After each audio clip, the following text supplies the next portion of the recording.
Olá, seja bem-vindo! Esse conteúdo é um oferecimento da Certificado Cursos Online. Ao final de seus estudos, você poderá obter o seu certificado de conclusão acessando www.certificadocursosonline.com. Pessoal, tudo bem? Agora que a gente já aprendeu a importância da normalidade, a importância de se verificar a curva em forma de sino, eu vou mostrar para vocês duas formas de aferir normalidade. A primeira é justamente construindo aquela curva em forma de sino. A segunda é mostrando para vocês num software estatístico de graça, tá? Wagner, como que eu construo aquela curva em forma de sino? Não seria só selecionar os meus dados, por exemplo, aqui eu tenho massa de frutos, selecionar os meus dados, colocar inserir e fazer um gráfico de colunas? Tudo bem, eu concordo que você tem um histograma, tá? Que é o que a gente usa para fazer a curva em forma de sino, mas o Excel fez do jeito que ele achou melhor, tá? Ele não seguiu as regras estatísticas para você construir a curva em forma de sino. Então a gente vai ter que construir essa curva nós mesmos, tá bom? Construir esse gráfico para aferir a curva nós mesmos. E aí você precisa de duas coisas. Primeira, você precisa saber quantas barrinhas você tem. Cada barrinha a gente vai chamar de classe. Então você tem as classes aqui. Você tem que definir quantas classes o seu conjunto de dados permite, tá? E a segunda coisa, o tamanho dessas classes. O tamanho dessas classes. Tá bom? Então nós vamos primeiro fazer esses dois passos para depois construir a curva. Então eu vou deletar esse gráfico aqui, tá? E a gente vai seguir esses dois passos. Primeiro, definir o número de classes. Gente, para se definir o número de classes, você vai olhar quantos dados você coletou. Nesse caso aqui, ó, eu já selecionei todos os dados, ó, Ctrl Shift para baixo, e eu tenho 70 dados. Então eu tenho 70 indivíduos coletados, 70 frutos coletados e assim por diante, tá? Então se eu tenho 70 frutos coletados, eu vou olhar aqui, ó, tá? 70 é um número menor do que 25? Não. Tá? Se fosse menor do que 25, você utilizaria 5 classes, tá? A gente chama de classes de K, tá bom? 70 está entre 25 e 100? Sim, 70 está entre 25 e 100. Então você usa essa fórmula aqui, ó. Basta fazer a raiz de 70, a raiz do número de indivíduos ou de amostras que você tem, tá bom? E se você tivesse muitas amostras, você faria 5 vezes log na base 10 daquele número, tá? Que é mais raro de acontecer, tá bom? Geralmente a gente trabalha aqui, ó, nesse intervalo, tá bom? Bom, vamos fazer o cálculo, né? Então vamos fazer o cálculo. Vamos primeiro definir o número de classes, tá? Eu poderia simplesmente falar assim, definir K, tá? Mas eu acho mais fácil para explicar para vocês, chamar de classes mesmo, tá bom? Aumentar aqui um pouquinho o tamanho. Então vamos definir o número de classes. Aqui a gente tem 70 dados, então eu vou colocar igual raiz, tá? Porque 70 está entre 25 e 100, então eu vou digitar a raiz de 70, tá bom? Ou seja, esse cálculo está falando o que pra gente? Você vai ter 8,3 barrinhas. Como não dá para ter 8,3 barrinhas, as barrinhas têm que ser inteiriças, né? Então a gente vai arredondar. No caso, 8,36 é menor do que 8,5, tá? Que seria bem no meio ali entre 8 e 9, né? Então a gente vai arredondar para baixo. Se tivesse dado 8,51, aí a gente arredondaria para cima e aí a gente teria 9 classes. Nesse caso, então, o nosso número de classes vai ser 8, tá? Porque tem que ser um valor inteiro, tá bom? Eu vou até diminuir aqui para vocês, para ficar mais fácil. Eu vou pintar, tá? Eu vou pintar porque a gente vai usar esse valor daqui a pouco. Assim que você fez isso, você tem que definir o tamanho da classe. Para você definir o tamanho da classe, tem um pequeno procedimento que você vai calcular a amplitude total. Wagner, como assim amplitude total? Não tem nada demais, tá? Você pode fazer assim, ó, igual máximo, lembra da amplitude? Seleciona os dados, deixa eu selecionar os dados aqui, e você vai calcular o mínimo. A gente já teve isso, tá? Então eu estou despreocupado, mas basta você seguir que você consegue fazer isso. Então você tem o máximo e o mínimo dos seus dados. E aí o que você tem que fazer? Qual que é a amplitude total? É simplesmente o máximo menos o mínimo. O máximo de t igual, menos o mínimo. O que vai ser O que vai ser a amplitude total? A amplitude total, que eu vou fazer ela aqui embaixo, ó, ela vai ser o máximo menos o mínimo. Tá bom? Então a amplitude total vai ser de 5,7. Wagner, por que eu calculei a amplitude total? Porque agora você faz uma formulinha rapidinho para você definir o intervalo de classe. Intervalo de classe, tá? Notem que são vários pequenos cálculozinhos, mas não tem nada de muito difícil, né? Muito esquisito aqui não. Qual que é o intervalo de classe? O intervalo de classe vai ser minha amplitude dividido pelo número de classes que você tem lá em cima. Então, nesse caso, meu intervalo de classe vai ser 0,7125, tá?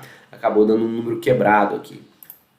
Mas esse vai ser meu intervalo de classe. Ixi, Wagner, mas e agora, né? Eu não quero que fique quebrado esse valor. Arredonde, tá? O seu intervalo de classe aqui pode ser, vamos arredondar para baixo, né? Porque deu menor que 0,75. Vai ser 0,7, não tem problema, tá bom? Então, você já definiu o intervalo de classe e você já definiu o número de classe. Daqui para frente, agora você constrói o histograma, tá? Como eu vou construir este histograma?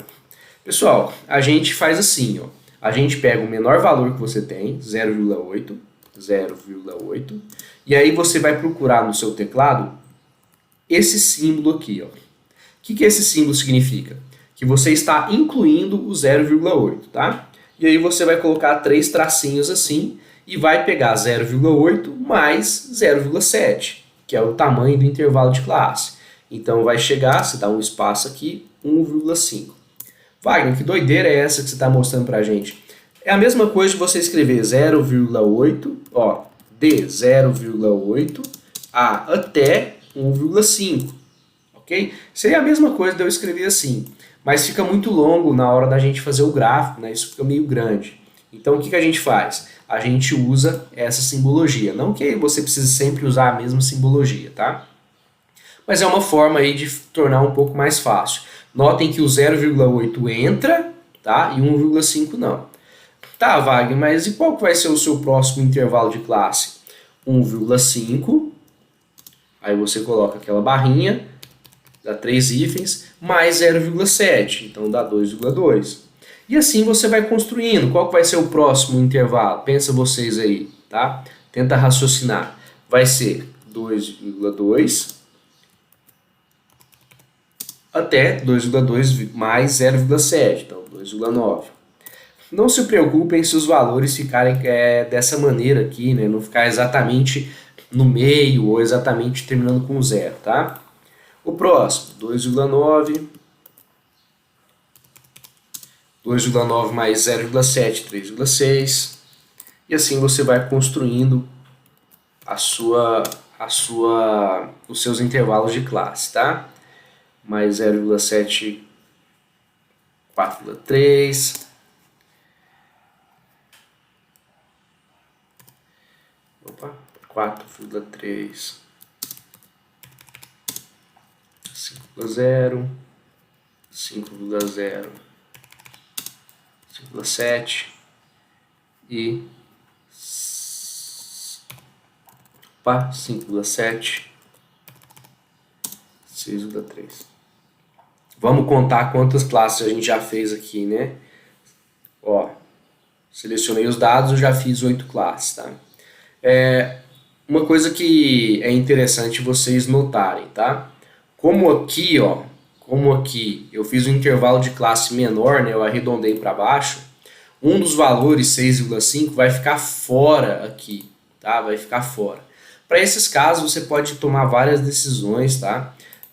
Quando isso acontece, porque eu arredondei para baixo, e isso acontece quando a gente arredonda para baixo, eu faço assim, ó, tá? O último intervalo de classe vai até o último número, e aí você segue bonitinho, tá? Não tem problema você fazer isso, tá? Não tem problema. Ah, Wagner, mas eu não quero fazer isso não, eu quero aumentar uma classe. Pode também, tá? Ah, eu quero fazer tudo bonitinho. Se você quiser fazer tudo perfeito, você usa esse intervalo. Mas a construção não fica prejudicada, tá? Na verdade, não tem problema algum. E agora, Wagner, o que eu vou fazer? Bom, gente, agora é um procedimento onde você vai selecionar os seus dados, tá? E você vai clicar em classificar e filtrar do menor para o maior. Mandei classificar do menor para o maior. Por que eu fiz isso? Porque agora você vai contar quantos indivíduos tem entre 0,8 e 1,5. Então você vai fazer uma contagem, tá? E aí nessa contagem é fácil de fazer. Você vem 0,8 até 1,5, não, até 1,4, porque o 1,5 ele entra na segunda classe. Então a primeira classe tinha 6, ó, basta você contar aqui, ó, 6. Quanto que vai ter a segunda classe, que é de 1,5 até 2,2, mas 2,2 não entra? Aqui você vai ter 4. O próximo, 2,2 até 2,9, mas 2,9 não entra, né? Esse daqui deu 11. 2,9 até 3,6. Aqui já bastante, né? Mas o 3,6 não entra. Aqui deu 19. 3,6 até 4,3. 3,6 até 4,3. Opa. Deu 17. De 4,3 até 5. Não tem 4,3. Até o 5. O 5 não entra, né? Deu 6. Do 5 até o 5,7. Deu 4. Ok? Deu 4. E do 6 e do 5,7 para frente, deu 3.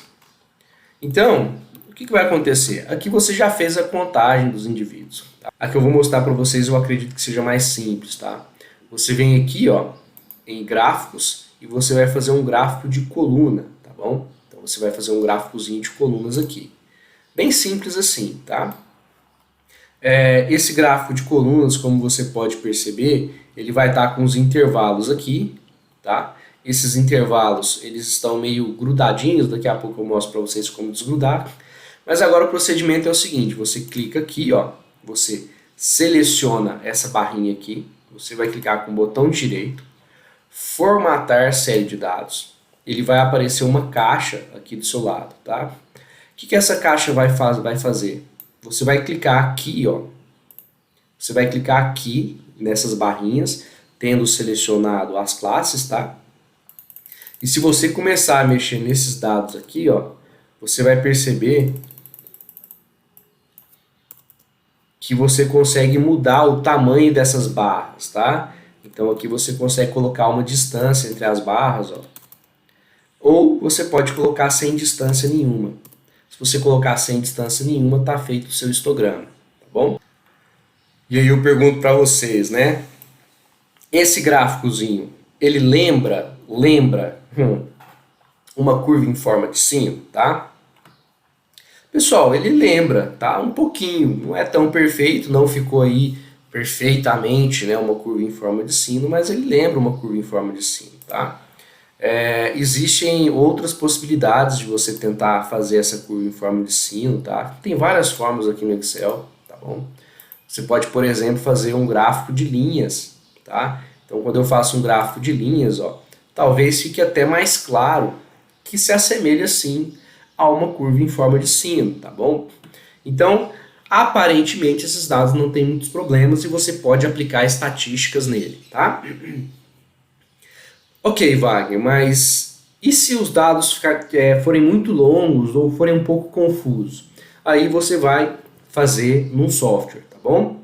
E eu vou, no próximo vídeo, estar mostrando esse software para vocês. Você acabou de assistir uma aula oferecida pela Certificado Cursos Online. Ao final de seus estudos, você poderá solicitar o seu certificado de conclusão. Basta acessar www.certificadocursosonline.com e realizar um teste para comprovar os seus conhecimentos. O nosso certificado é válido em todo o Brasil e pode ser utilizado para atividades complementares, concursos públicos, prova de títulos, abrilhantar em seu currículo, aumentar as chances de conseguir um bom emprego e muito mais.